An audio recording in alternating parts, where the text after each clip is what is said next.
But this is what the event was all about. So I'm going to show you some slides here. It says Legacy Day highlights 250 years of African American history. Okay.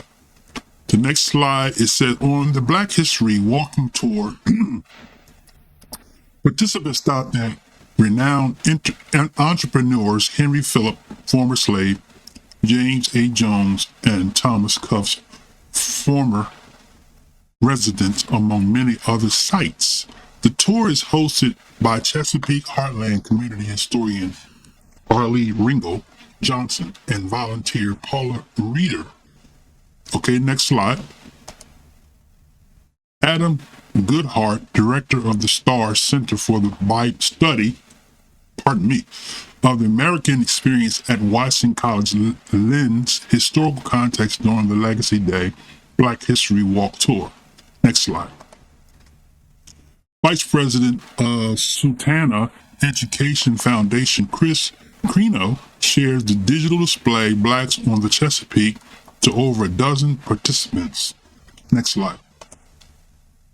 Black History Walking Tour is hosted by Arlen Ringo Johnson and Chesapeake Heartland volunteer Paula Reeder, begins at Cross Street at James United Methodist Church, founded in 1831. Next slide. Community historian for Chesapeake Heartland, Arlie Ringo Johnson, talks about the bustling activity on the waterfront and the role of Custom House during the 19th century. Let's continue. Next slide. Ron and Sharon Holmes of DMV Soul Fitness get ready for a calm sailing adventure on the Chester River on board the schooner Sultana. Okay, next slide. Passengers board the schooner Sulta under Senior Captain Forrest Richard and his 5 crew members, guidance ready to tour the river of Devil's Beach. Okay, next slide. On High Street, Mary Fisher Legacy on Wheels parade features over 50 vintage and new vehicles drawing a big crowd. Next slide. On the main stage at the Legacy Day street party, people dance on the tunes of Desmond Parson and the Solutions, right? And the last slide, I'm going to come back to that one in a minute. At the Legacy Day street party, people learn line dancing techniques from DMW Soul Fitness dancers. Okay, so now it was a fun event, right? As you can see, I'll go back to the slide here. You see there was a special live entertainment group that sang. Okay, this was the day portion of the event that happened. I'm going to show you a slide in a second. Okay, so you see people having a good time, right? Now, generally, at the end of this, they have a historical club that used to be on Calvert Street in Chestertown called the Uptown Club. Now, this is courtesy of ChesapeakeHeartland.org. So this is a club, right? The club no longer is on that corner, but I'm going to read this here so you can see. This is a picture of the club. I wonder what will happen if I click this here.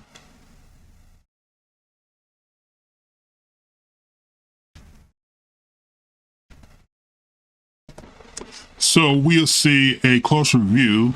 So this is the club, right?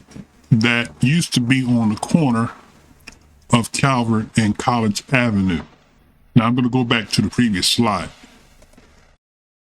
So the Uptown Club was a cultural center for Chestertown's African American community.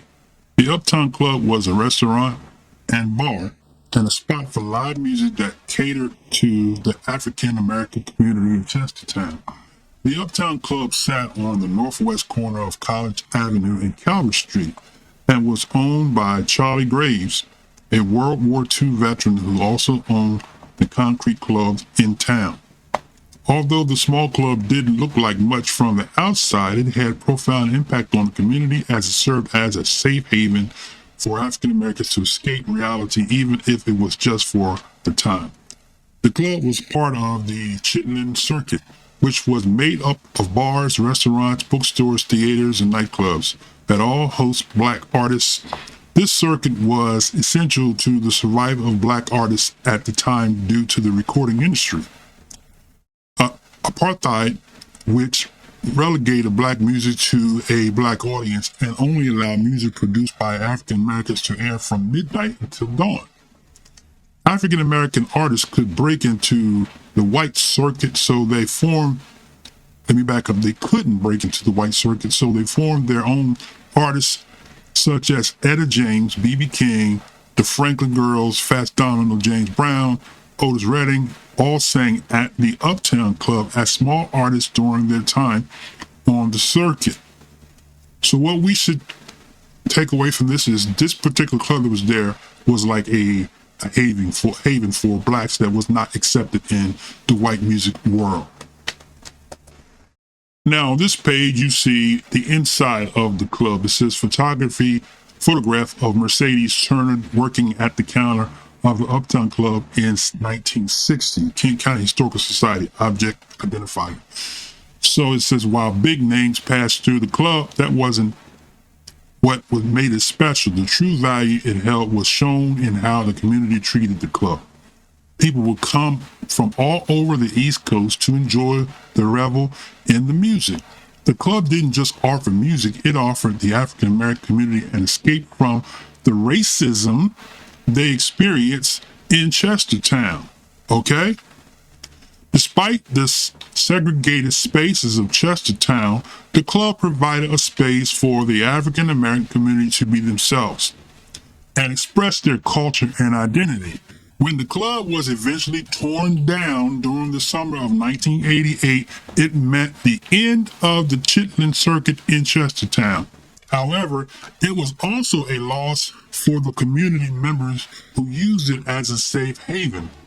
There are stories of community members racing to the club to say their final goodbyes to the dance floor. This shows what an impact that the club had on its community. It also shows how powerful music can be in bringing community together. In 2014, Chestertown celebrated Legacy Day, which was dedicated to remembering the legacy of Charlie Graves and the impact he had on Chestertown with this small club. Everyone who was touched by the club members, the name Charlie Graves and the legacy he left one song at a time. Okay? Now, so this event called Legacy Day was to celebrate the legacy of the safe haven. Now, this particular location was not the location as you have seen in other slides. This is the main high street, which is where all parades historically were celebrated. Being that the club was no longer there, regularly at the end of the close, people generally gather on Calvert Street where the club, the Uptown Club was. Let's go back to the previous slide. So the people would gather here to commemorate this facility that sat on this corner of Calvert and College Avenue. Okay. Now, this leads us to the next part of this presentation.